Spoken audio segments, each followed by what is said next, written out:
Hey, running friends. Welcome to the Wrinkled Runner podcast. I'm Sherry, the Wrinkled Runner. I'm over 50 and I love to run wherever I go, but Buffalo, New York is my home. If you are looking to start to run or you're an older runner, this podcast is especially for you, so subscribe now. I love to help people get running and keep running. Okay, guys, welcome back. You are in week 7. We are going to be running for 7 minutes with a rest of 3 minutes. And we will be only doing that 3 times to get in your 30-minute run. Now, remember, we are going to start your warm up and we are going to start that now. Okay, and remember, I told you last week, I'm only giving you 5 minutes. I am not telling you when the minutes are up, and you are supposed to put together a workable plan for yourself for getting a warm up in and doing what you wanted to do in the time frame that you wanted to do it in. Now, those of you who have not been doing that and have just been walking your warm ups, and I know there's some of you, I want you next week, because we're coming to the end, guys. I mean, we only have a few more weeks to go.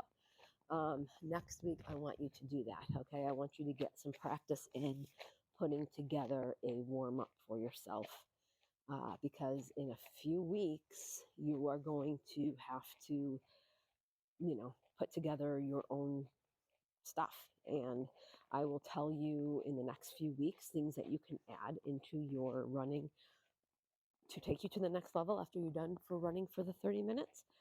But unless you hire a coach or, there are obviously plans you can get off the internet. I do caution that you be careful with that it's not something that is too much or, too intense for you. And, again, hopefully I have taught you, probably very annoyingly so, to listen to your body. And so if you do just get something off the internet that's just like it's not tailored to you, then just be very careful and know what you can handle and what you can't handle. Okay. So I'm walking. I'm again in the cemetery. I've actually been putting together some of these podcasts back to back. So I'm doing my second one of the day and trying to get everything done and loaded, and been feeling a bit overwhelmed with all the different things that are going on in my life. And I know for some of you, life happens and life gets crazy and you start feeling overwhelmed. And, one of the benefits that, because running's my job, is it makes me go out for a run, right? I mean, I don't have a choice. I have podcasts and YouTube videos and blog posts and coaching and training to write and all sorts of stuff to do. So, my benefit is that I kind of have to go for a run. Some of you, that's not the case. And so if you're finding that life's happening and you're starting to feel a bit overwhelmed with all of it, you are not alone. And there are so many of us who just have a hard time with the whole thing, and it can feel like it's just overwhelming. So just know that there are many, many, many of us who struggle every day, even when it's our job. So I applaud you guys for hanging in there and for making this happen and getting to the point where you are now running for 7 minutes at a stretch. I mean, you're running now for within that 30 minutes, you're running for 21 minutes already. I mean, can you believe that? Like just a few weeks ago, you were only running for 6 minutes, I think, when we first started. So, yeah, look at where you are now. Now you're running more than that. You're running more in one of your intervals than you did the entire first week of your runs, if you want to frame it like that. And just, I think it's awesome that those of you who have hung in there and you're still with me and you're still running, that you're to this point. because you are establishing this as something you're doing for yourself and something good for your body, and what can turn into a lifelong passion for as long as your life may be. You may have a lot more years to go, and some of us, like me, we're, I don't know, 55. I feel old sometimes, but anyway, I told you that we were going to talk about recovery, and we have about 10 seconds left in the warm up, and then we're going to go into that 7-minute run. Okay, 5, 4, 3, 2, 1, run. Okay.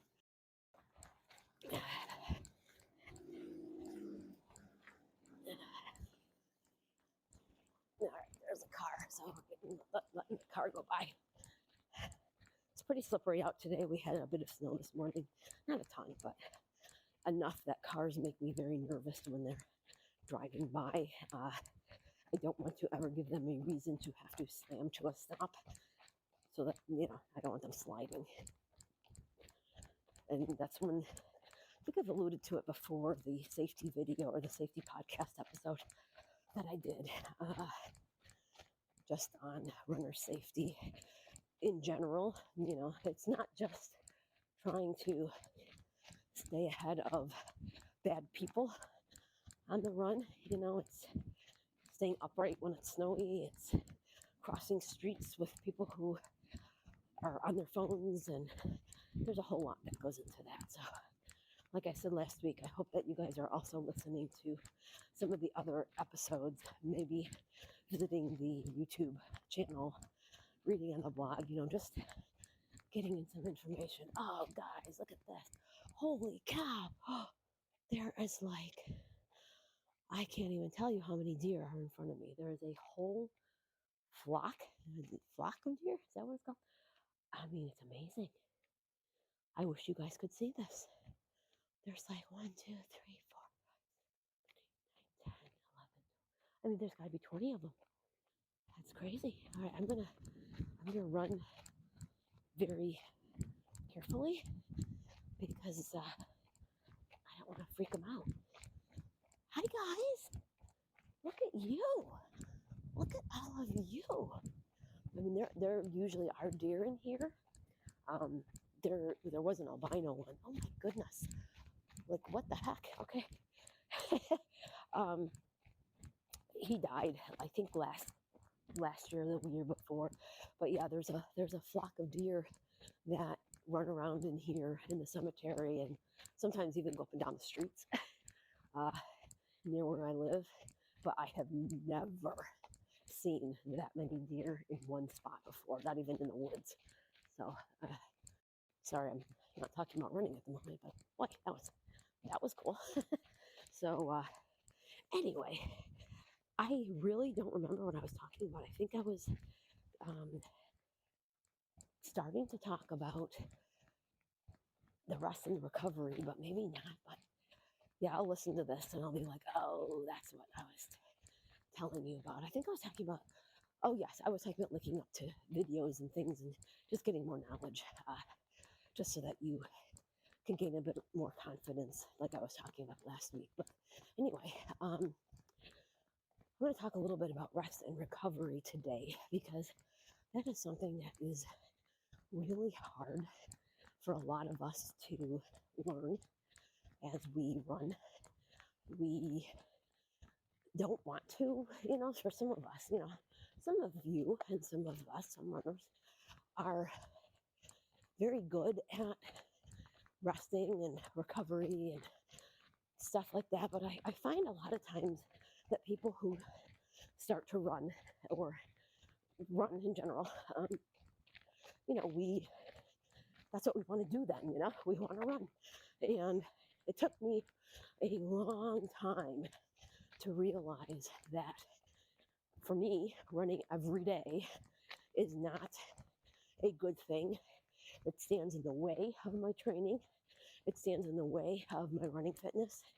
And for most people, not taking any kind of rest or recovery, it is detrimental to you're running. It's not just, it's not just this thing where, oh, yeah, I just don't feel like running, so I'm taking a rest day. Not doing it actually does you no favors when it comes to running. And so, especially if you're older like me, sometimes we have to take in even an extra day on top of what is normally recommended as far as rest and recovery goes. But you, especially now that you're starting to run more, take those rest and recovery days. Like I said in the beginning, don't run all your runs back to back, day after day. My husband, he fell off a ladder in end of November, right after Thanksgiving, and ruptured his Achilles, which I think I've told you before. And we run together, so it's been kind of discouraging for me, super discouraging for him. But we used to structure it so we would run on like Monday, Tuesday, Thursday, Friday, or Monday, Wednesday, Friday, and then Saturdays and Sundays. And since he's had this accident, I've had to adjust my running days because, I don't want to be gone for 2 or 3 hours on the weekend when he can't be. And so, I lost my handkerchief, guys. Oh my goodness. All right, we're going to backtrack. I've adjusted my running so that I don't run on the weekends. And when I first started, I would run Monday through Friday, 5 days during the week. And the first couple weeks, or after the first couple weeks, I had to stop.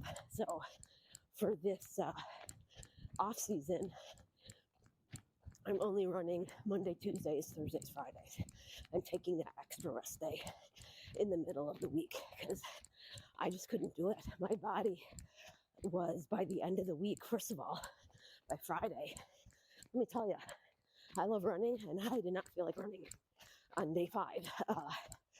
And then my body was just not responding well to any of the running. By Friday, it was like very slow and sluggish, recover for 3 minutes. And I couldn't do anything. And so I decided I had to take that extra day because I didn't want to run myself into the ground. I mean, I'm not really training for anything. And so it would be really dumb for me to try to keep on and try to plow through and get injured or whatever when I'm like in my off season right now. So no matter who you are and no matter how much that you have been running, you need to take these rest and recovery days and just adjust yourself so that you are not running back to back. Okay. I want you to spread, if you are doing the 5 days, I want you to spread that out throughout the 7 days and have, a couple of rest days here and there. So that'll probably mean you have to do like run 3 days and then a rest day and then run 2 days and then a rest day and just kind of work it out like that. So you probably will be running on the weekend. And once I start training again and having to add in that extra day, I will have to run on the weekends, much to my husband's dismay, but he'll live. And just like bodybuilding, if people who bodybuild, they know so well when you run and it tears the muscles a bit, and they understand that recovery day is what is building their fitness. It's what's getting them stronger. It's what's building their muscles. And we are no different. We have to also take those days because that gets us a little bit fitter so that the next run can be a little bit easier. And we might not feel like that, but in our body, within our body, and the muscles, they will benefit from that, whether we're actually feeling like things are getting easier or not. But it's the same concept, really. You're doing a little bit of damage to your muscles. Injury happens when you do too much damage, but you're doing a little bit of damage that needs to be repaired, and part of that repairing is what gets you better. And so being able to think of rest and recovery that way as part of your training is 3, 2, 1, okay, run, is what I want you guys to do. I don't want you to think of it as anything other than part of your training. And just like being consistent with running helps your running, being consistent with rest and recovery and being smart about it also helps you with your running. Now, when I say a rest and recovery day, there are going to be some days that you're gonna rest totally. You're not going to do anything, especially if you are experiencing little niggles of fatigue. Your legs kind of feel done, or whatever. Then maybe a total rest day is in order. But for other days, you can do things like a little bit of yoga for like an active recovery day. Gentle cycling. Spin class is not a recovery day. For those of you who have taken spin classes before, you know what a workout that is. And yeah, that is cross training, but it is not rest or recovery. So don't think of it like that. But active recovery is going out for a walk, going out for a gentle bike ride, doing some yoga. Those are things that will help your body.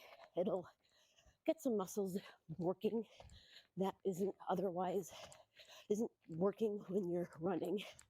And all of that stuff will help you as you recover your body to go out for that next run. And when you take a total rest day, generally speaking, you're going to do that after a harder day.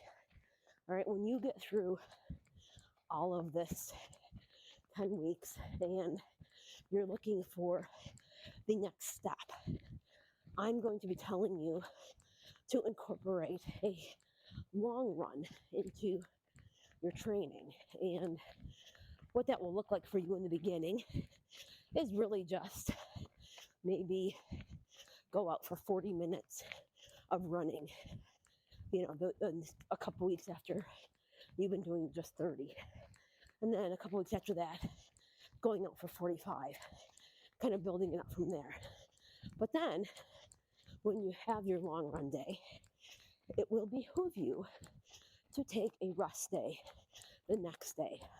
Let your body get that repair work in, so that when you go again for that long run the following week, your body will be raring to go. It will be rested. Because if you constantly are breaking your body down and you're not allowing it to build back up, you're going to find that, especially if you're going to start trying to get faster and, run mileage or kilometers at a faster pace, that you're eventually not going to be able to do it if you don't take those rest and recovery days. Those also help to make you faster.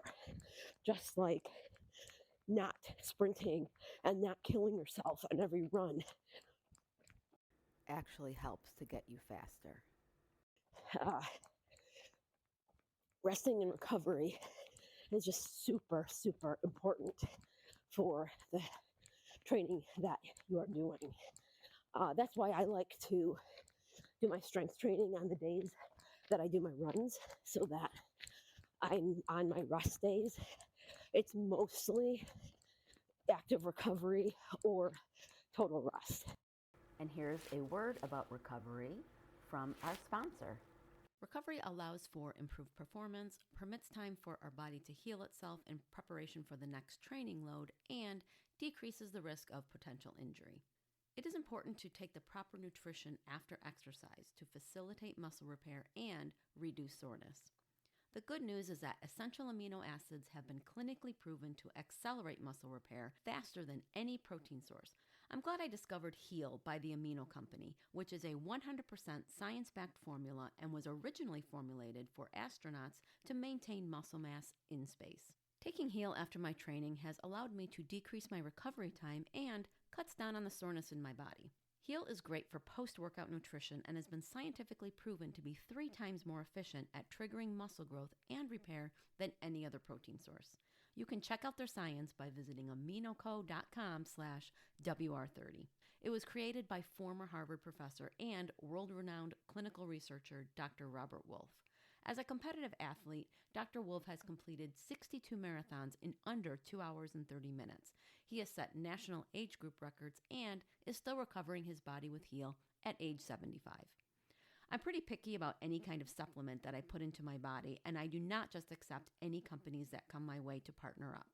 In fact, I have been the Wrinkled Runner since 2018, and this is the first time I've gone forward with anyone. I have been using Heal as a post-workout fuel source for a few months now, and it is something that I look forward to doing after my workouts. I love the chocolate flavor. As an older runner, I'm excited to have found something that will help my muscles recover more quickly. And right now you can get 30% off by using code WR30 when you visit aminoco.com/WR30. Head to the link in the show notes and you will also receive a free gift with every new purchase.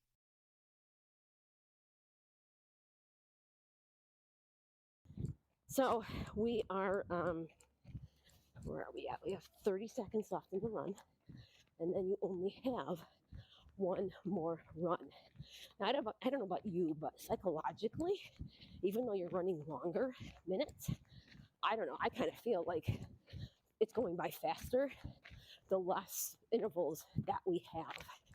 And I hope that I hope that that's what you're feeling too, and that it is feeling pretty good. Okay, here we go. And 1. Okay, recover for 3 minutes. Okay.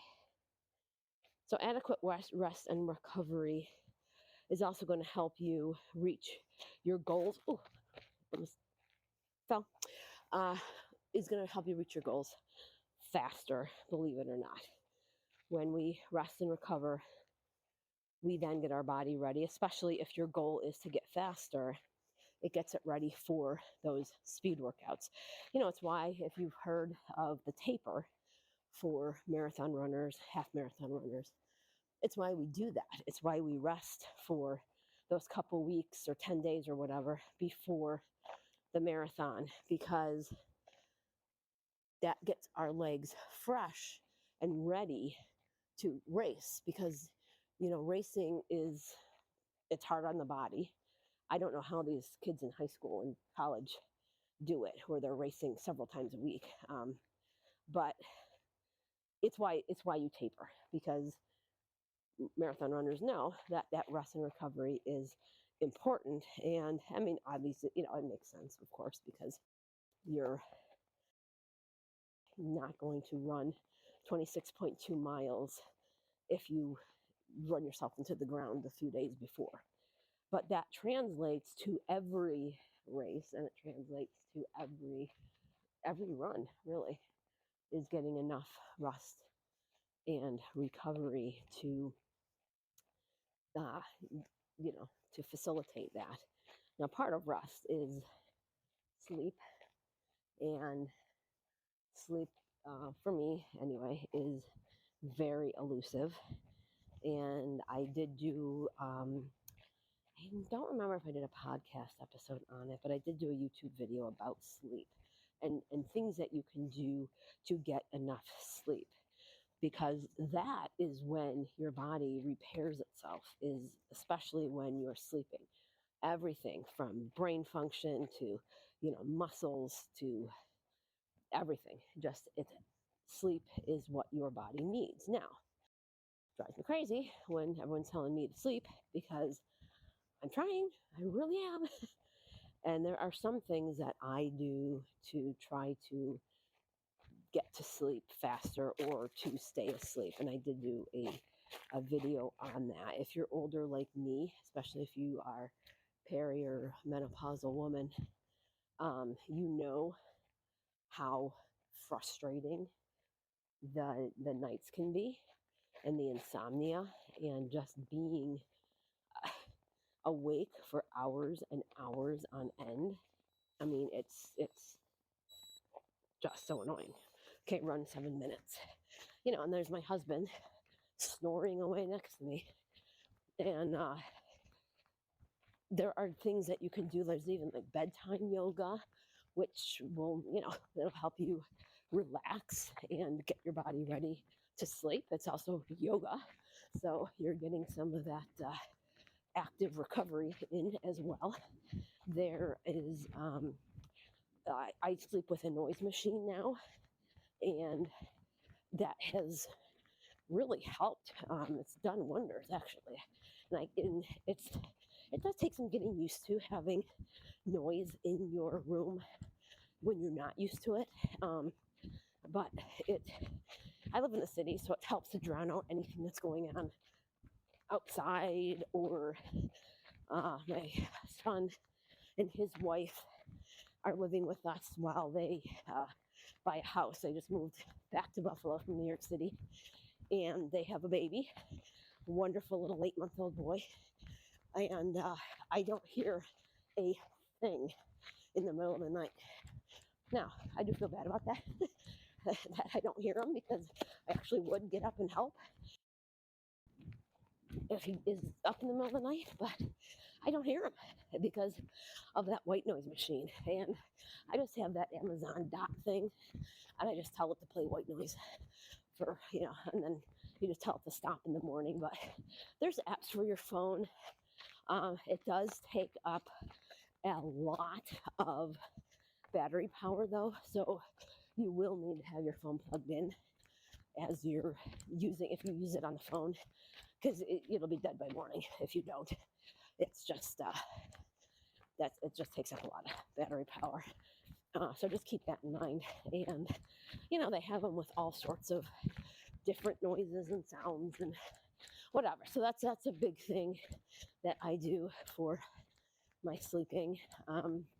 I try very, very hard to not be on screens for like an hour, and I try to read a paper book before bed. I just keep a stack of paper books next to me and read those. So I have books on my iPad, but then I also have books that are just bedtime books, and I sit up in bed and I usually read for probably half hour or so, and I get really sleepy doing that. And I think that's just part of my routine now, so that's why my body's get kind of used to it. And that's one of the things with trying to get to sleep and doing some of this stuff, is it can take a while for your body to kind of get into that routine of doing it.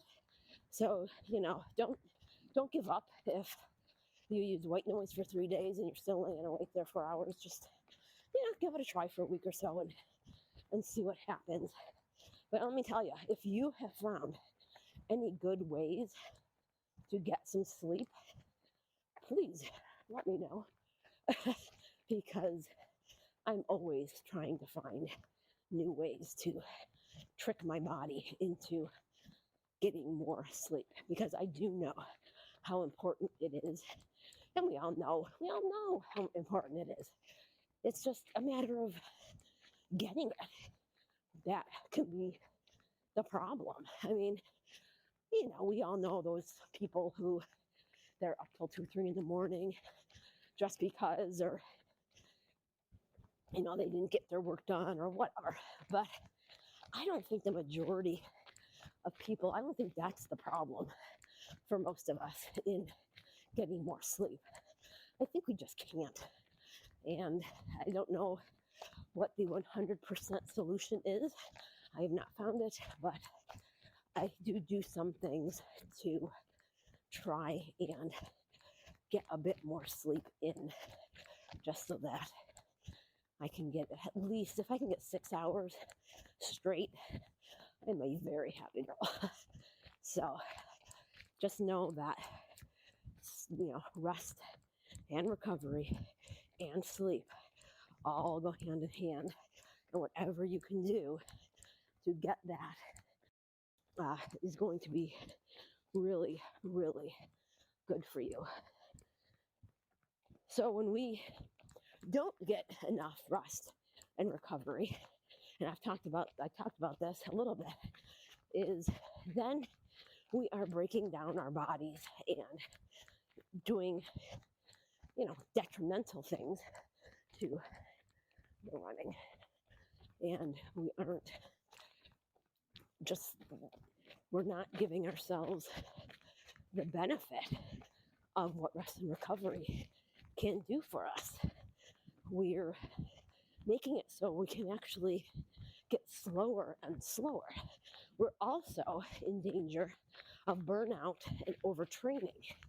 And that's when you run so much and you might not even get injured, but you still can be overtraining if you're doing too much and not taking those rest days and not paying attention to your body.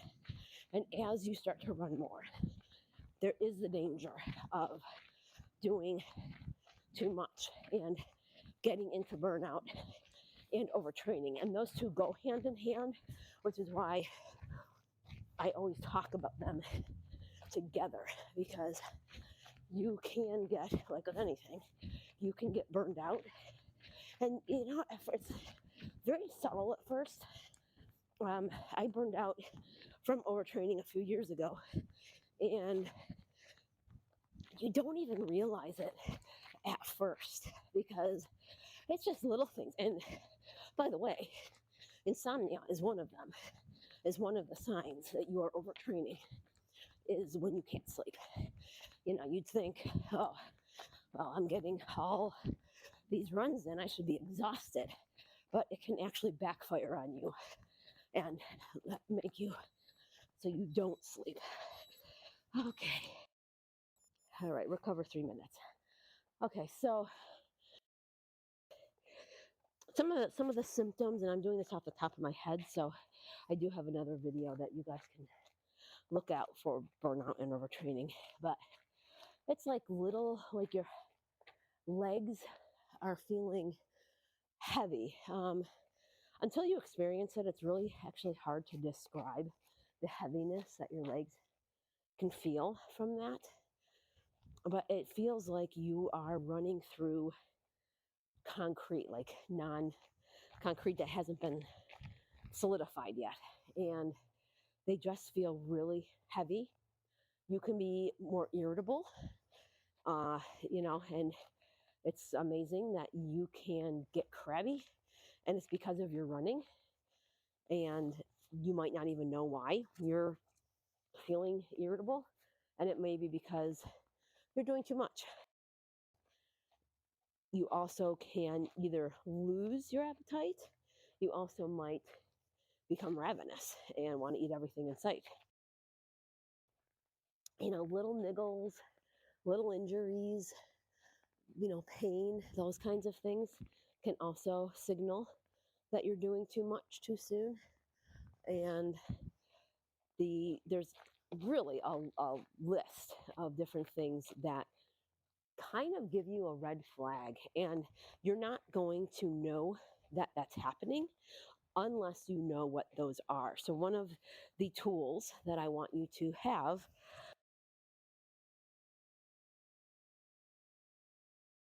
is that you know what the signs and symptoms are of burnout and overtraining. Because when you overtrain, you also tend to burn out because you just don't feel good and your running just feels terrible. So if you know what those are, maybe you can head it off at the pass. And If that's happening to you, also, the other thing that I just remembered too is a higher heart rate is also a key indicator that you are overtraining. If you wear any kind of wearable or whatever that is taking your heart rate, and you're noticing that the last couple of mornings or whatever, your resting heart rate is higher, that is an indication as well that you're overtraining and that you need a rest day. Sometimes we need a rest week. Sometimes we need to just chill and just reset.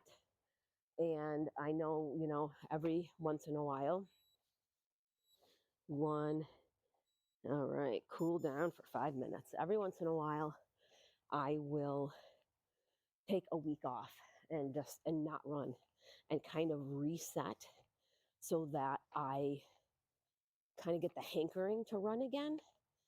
Because when you're in burnout, you don't want to run. You have zero motivation, and even the discipline isn't going to get you out the door. And if you're overtraining, you shouldn't be running anyway. So that is a key for you to look for, and make sure you take an extra day of rest and recovery. And also, as you run more, if you add extra days or whatever, just realize that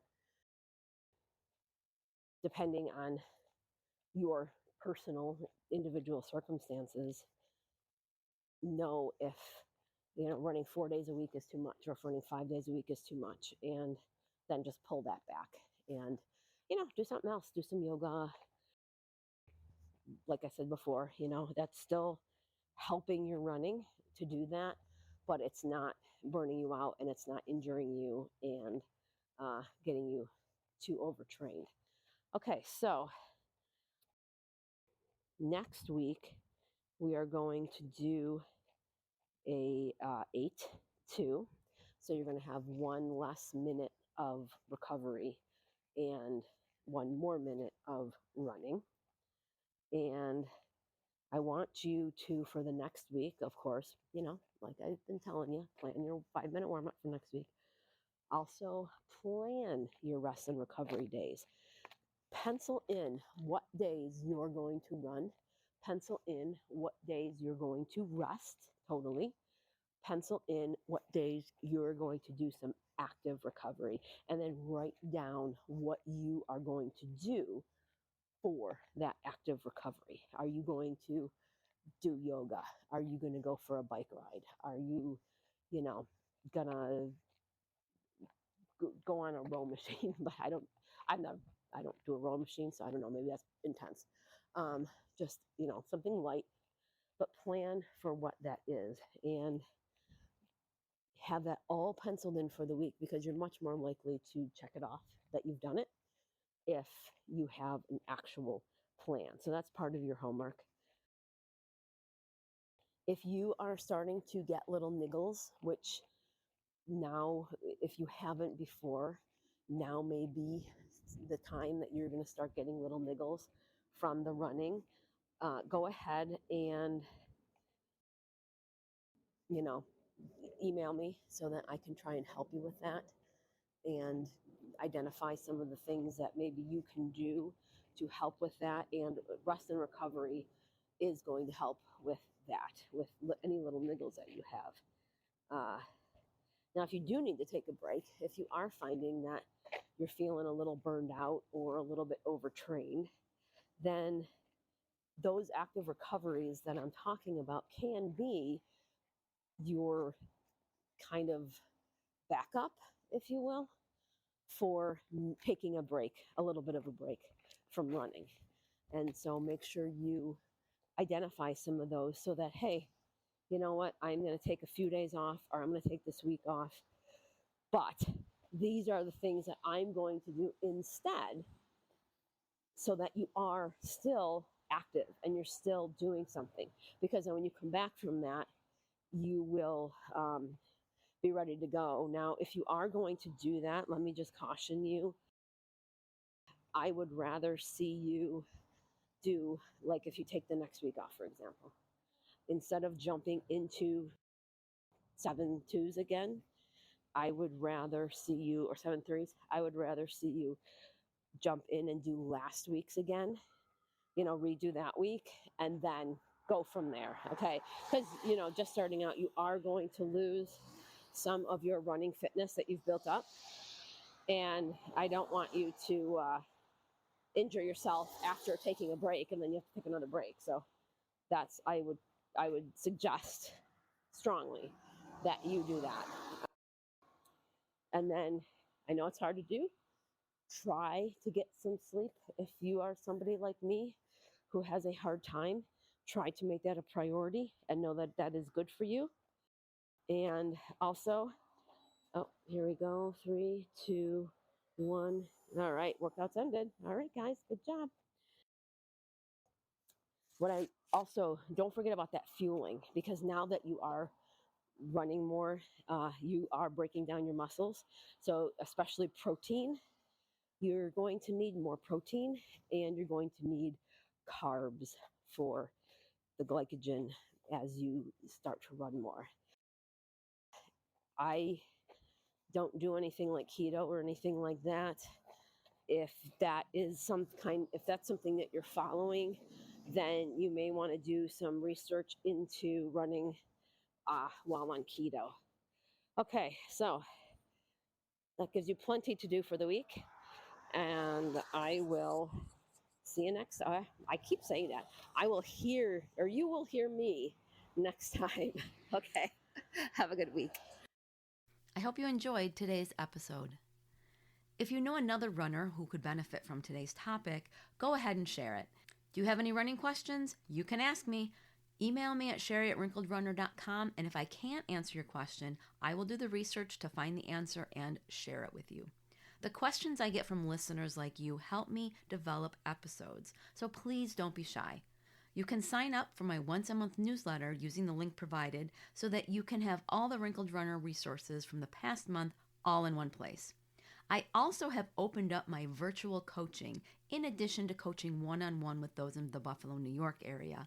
So head to my coaching page on the Wrinkled Runner website, which I will, of course, link to, and check out how we may be able to work together. Until next Monday, thanks for listening, and I'll see you on the run.